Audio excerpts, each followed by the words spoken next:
गुलामुन ने जब से संदरी के अब्बू आशिक अली की जान बचाई थी, तब से संदरी के दिल में गुलाम के लिए मोहब्बत जाग उठी थी। उसे लगने लगा था कि गुलाम ही वो फरिश्ता है जो उसकी और उसके बाप की हिफाजत कर सकता है। इसी दौरान गुलाम घर आकर बादशाह से कहता है कि यार बादशाह, मुझे भी तुम्हारी तरह एक लड़की से मोहब्बत हो गई है। मोहब्बत वाकई अजीब चीज है, न चीन लेने देती है न सुकून। हर वक्त बस वही चेहरा आंखों के सामने घूमता रहता है।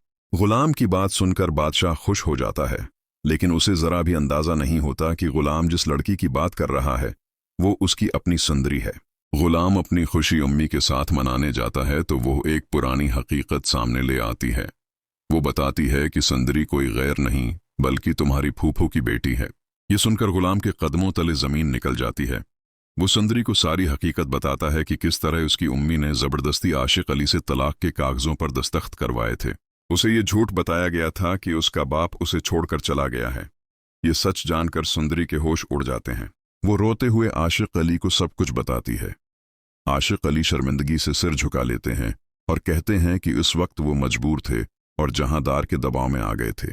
दूसरी तरफ बादशाह का जुनून दिन बदन बढ़ता जाता है। वो सुंदरी के नए घर का पता लगवा लेता है और अगले दिन उसकी उम्मी की पायल देने के बहाने वहां पहुंच जाता है। सुंदरी दरवाजा खोलती है तो बादशाह को सामने देखकर हैरान रह जाती है। बादशाह घर जाकर साहब जान से कहता है कि वो सुंदरी से शादी करेगा, मगर साहब जान इनकार कर देती है। आखिरकार बादशाह की जिद के आगे वो मजबूर हो जाती है और रिश्ता लेकर सुंदरी के घर पहुंचती है। लेकिन यहां सुंदरी सबको हैरान कर देती है। वो साफ इनकार कर देती है और सबके सामने कहती है कि वो बादशाह से नहीं बल्कि गुलाम से मोहब्बत करती है। ये सुनते ही बादशाह का गुस्सा आसमान को छूने लगता है। अगले दिन आशिक अली गुलाम से कहते हैं कि वो फौरन सुंदरी से शादी कर ले, क्योंकि बादशाह खतरनाक इंसान है। निकाह का दिन आता है मगर बादशाह को खबर हो जाती है। वो गुस्से में सुंदरी को ब्यूटी पार्लर से वापसी पर अगवा कर लेता है। इधर गुलाम समझ जाता है कि उसके पीछे बादशाह का हाथ है। वो सीधा हवेली पहुंचता है। बादशाह का गरीबान पकड़कर दहाड़ता है कि सुंदरी कहाँ है। बादशाह अपने आदमियों को गुलाम पर टूट पड़ने का हुक्म देता है, मगर गुलाम गुन निकालकर सबको पीछे हटा देता है।